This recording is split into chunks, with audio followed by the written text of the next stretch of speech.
नंदन ने भुलाया नंद नंदन। प्रीत हमसे लगा करके भुलाया नंद नंदन ने भुलाया नंद नंदन ने। चरण में शीश रख करके चरण में शीश रख करके हम मोहन को मनाएंगे। तेरा गुण हम गिनाएंगे। मिला तो श्याम से उठो, तेरा गुण हम बिगाएंगे। तेरा गुण हम बिगाएंगे। कभी आए वो वृंदावन हमें दर्शन करा देना। हमें दर्शन करा देना। कभी आए वो वृंदावन हमें दर्शन करा देना। हमें दर्शन करा देना। वो वृंदावन के छलिया को वो वृंदावन के छलिया को ना हम दिल से भुलाएंगे। तेरा गुण हम गाएंगे।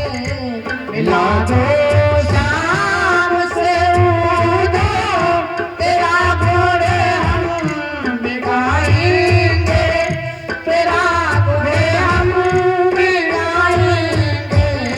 मिला दो शाम से उदो, तेरा गुण हम गाएंगे।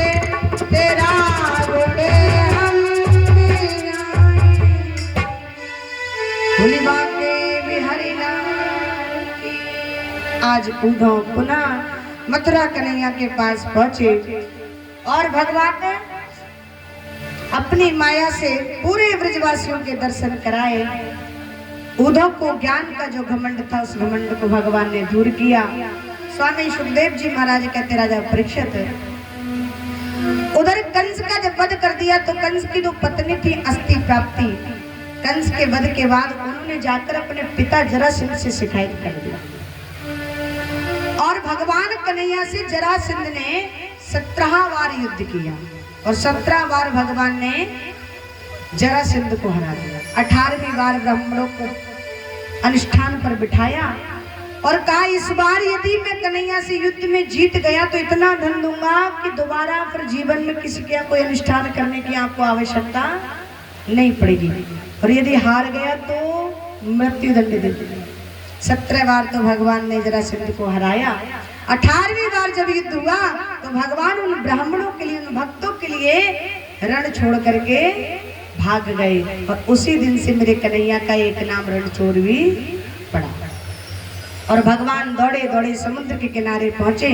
उधर जाकर विश्वकर्मा को आदेश दिया। विश्वकर्मा ने समुद्र में सोने की लंका का निर्माण किया और रात्रि में ही भगवान ने जितने भी मथुरा में भगवान के परिवार जन थे सबको द्वारिका में बुला लिया। आज भगवान प्रेम पूर्वक द्वारिका में रहने लगे। समय अनुसार भाई भगवान के जो बड़े भाई थे जिनका नाम था बलराम, बलराम भैया का विवाह एक रेवत नाम के राजा थे जिनकी कन्या थी रेवती, उनके साथ हुआ। धीरे धीरे भगवान भी विवाह के योग हो गए।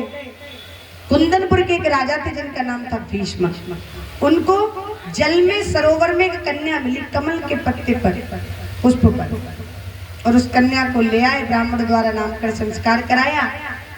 ब्राह्मणों ने उनका नाम रखा रुक्मिणी और कहा कि ये रुक्मिणी जो है आपकी कन्या ये लक्ष्मी स्वरूपा है, इनका विवाह नारायण के साथ ही होना चाहिए।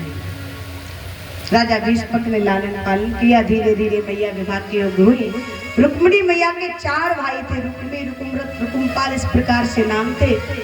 लेकिन जो रुक्मी था उसने क्या किया, ना तो पिता को पता लगने दिया और ना मैया को पता लगा, और चुपके ही चुपके मैया रुक्मिणी का विवाह अपने मित्र शिशुपाल के साथ तय करेंगे। जब पूरी तैयारी हो गई, अंत में मैया को ये पता लगा तो मैया ने आकर भाभी को कहा, भाभी भैया ने मेरा विवाह शिशुपाल के साथ तय कर दिया है, लेकिन मैंने तो मन ही मन द्वारकाधीश को अपना प्राणपति मान लिया, पति रूप में उनको वर्णित कर लिया।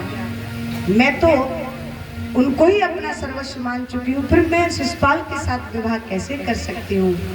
तो कहा कि आप ही तो कन्हैया को द्वारकाधीश को पति स्वरूप में मान चुकी हूँ, क्या वो भी आपको पत्नी स्वरूप में स्वीकार करना चाहते हैं?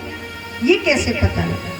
तो पंडित जी को बुलवा कर एक सुंदर पत्री लिखवाई और कहा जाकर ये पत्री द्वारकाधीश के पास पहुंचाओ, यदि वो आपको पत्नी रूप में स्वीकार करना चाहेंगे तो आपको ले लें। और उसमें लिखवाया